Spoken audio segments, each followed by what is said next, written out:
mbokk yi topp seen télévision Touba Mbella TV noo ngi am mbégte ak kontante ci topp gi ngeen di topp ba tey nu wéy di ànd ak yéen ci vidéo bu am solo mbokk yi Abdoulaye Mbaye Pekh gis ngeen ko ak ànd gi nga xam ne ànd na ko ak Bougane Gueye Dany Abdoulaye Mbaye Pekh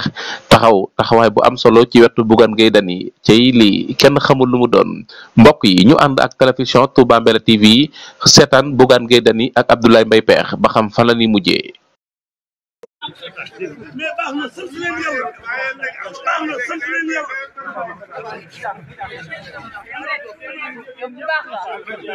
mais baax na sant yow sant leen yow jërëjëf Serigne Touba jërëjëf Serigne Touba waaw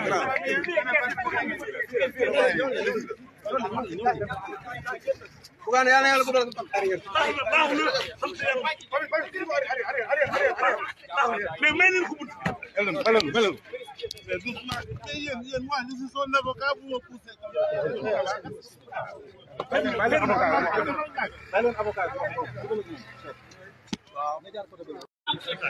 mais baax na sant leen yow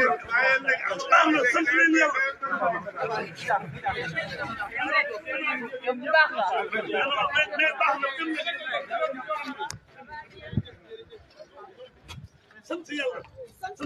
sant leen yow jërëjëf Serigne Touba jërëjëf Serigne Touba waaw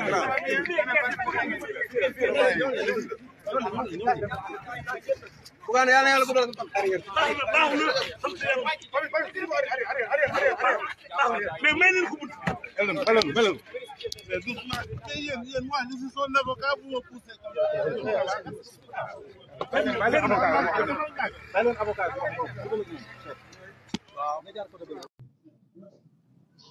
dégg naa sax yenn saa yi nit ñi di wax oui FMI mais avant FMI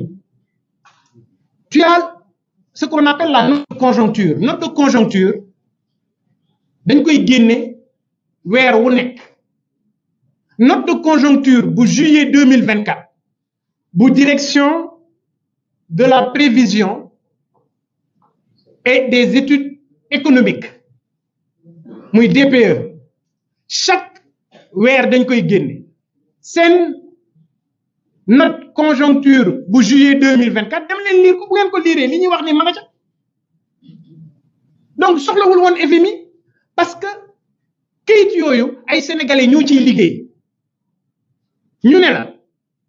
secteur minier nërmeelu mu ngi nërmeelu dafay wàcc secteur minier mu ngi wàcc am nañu ay jafe-jafe kan moo ko waral waa ja taxawoon ne day renégocier contrat yi di waaj mooy li may wax rek ñoom dañu wax ba ñu jox leen réew mi jàkk jaa ngi nii noddal ñu jox la micro bi ngay wër jàkk ji te naan waay maa ngi waaj a nodd waay gars yi maa ngi waaj a nodd foofu lañ toll beneen bi ci topp lan la ñu ne construction BTP réew bu tabax doxul réew du dox moom ci tëleem ci rambaxam ci mantaleem ak waaba jibaam moo ñëw ne am na ci ay gox yoo xam ne kenn dootu fa tabaxati nañ taxaw arrêté les constructions yi on a arrêté les constructions sur le plateau de Pape Ngagne dama ne la bi ñu arrêté les 11 sites yi ñu wax gën caa néew tu as 30 000 maçons ay manœuvre maître maçon yoo xam ne au moins 30 000 yoo xam ne ñàkk nañ seen liggéey c'est-à-dire ñoom biñ jëlee réew mi ak léegi liggéey yi rek nit ñi la ñuy yóbbu chômage nga jël presque 100 000 nit yóbbu leen chômage 26 000 ña nekkoon FERA yóbbu leen chômage ña nga dàqe port ña nga dàqe LONASE ña nga dàqe ci yeneen bureau yi te coow jibul ña nga dàqe ci marchand ambulant yi booy yi yoroon seeni jakarta di góorgóorlu di wër di seet nu ñu yore seen njaboot tey jii ñooñu aussi ñu ngi ci même problème mais ça veut dire tout simplement ñoom ñii fi nekk mais mënuñu mais beneen bi ci des FMI daf la wax ne la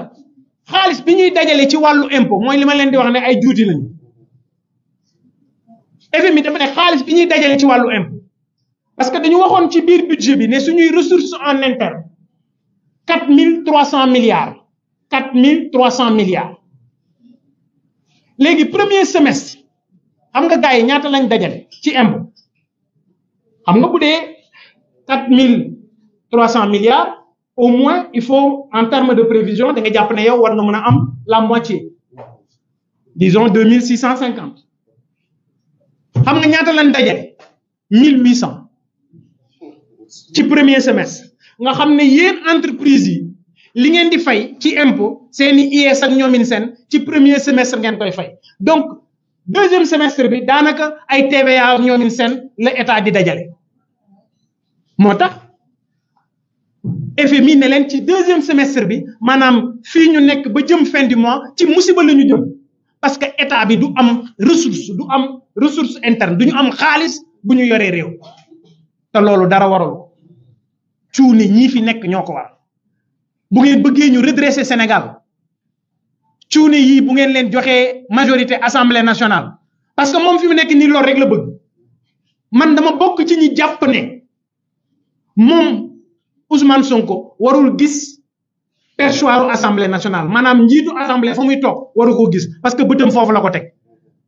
maanaam dafa jiital Diomaye te bëgg ko li mu bëgg mooy fexe ñu fal ko assemblée nationale ngir moom mu am légitimité pour wax ne man mii du signature moo ma fal léegi assemblée nationale laa nekk may njiit li je suis la deuxième personnalité de l'État il faut qu'on lui barre la route il faut mu xam ne réew mi mën ngaa fexe fen ba yor ko waaye ñun danañu dëggu jàkkaarloog yow ba rocci ko ci say loxo ngir defar Sénégal kon je lance un appel à tous ceux qui véritablement ont envie de voir beneen façade du Sénégal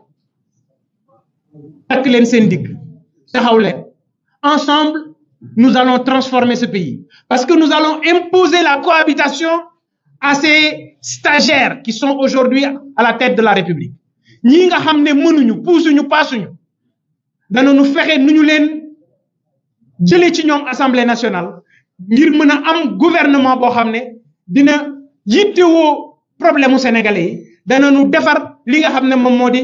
situation wu réew mi parce que nag xam-xam baa ngi fi boroom xam-xam yaa ngi fi yéene baa ngi fi pas-pas baa ngi fi détermination bi mu ngi fi li ci des mooy le 17 novembre ngeen takk seen digg nañu defoon ba jële fi Macky Sall parce que amatuñu woon ci moom yaakaar noonu la ñuy def ba pousse ñii fi ne jël assemblée nationale jël majorité au niveau de l'assemblée nationale maa ngi gërëm ñëpp di am mbégte ci jotaay bi di am kontante lool surtout ci taxawaay bi nga xam ne am nañu ko di wax ne liggéeykat yi nekk ci mairie yi collectivité locale yi liggéeykat yi nekk ci collectivité locale yi bàyyi leen xel ne situation bii ñu jëm ñi war a wuti casier judiciaire ak ay extrait de naissance pour dem déposer seen candidature député ngeen bàyyi leen xel parce que bu ngeen utiliser loolu seen jafe-jafe dana gën a yokk parce que ñii fi nekk juróom benn weer jàpp juróom-ñaari weer a ngi fi réglé wuñu seeni problème c'est la même chose pour liggéeykatu Sotrac yi c'est la même chose pour liggéeykatu SIAS yi ak waa Ama Sénégal tey jii seen njaboot tas na jaaxle nañu am nañu ay jafe-jafe may sant bu baax sëñ Mountakha Bachir wax nañ ma léegi ne barkeelu na ci jafe-jafe yi am Touba génne na 200 millions jox ko ñay taxawu ñi nekk ci ay jafe-jafe kenn du ne gule Mbàkke lii lañu xam ci yow lii lañu gimmi ndamp ko ci yow moo taxit man ma wax ne ci barkeelu googu incha allahu rabbi danañu topp ci say tànk Mbàkke ci ay waxtu yu néew danañu dem ca waa Touba ca kanam jox leen ñu nit suñu addiya suñu barkeelu yal na yàlla taxaw Sénégal yal na yàlla jàppale Sénégal merci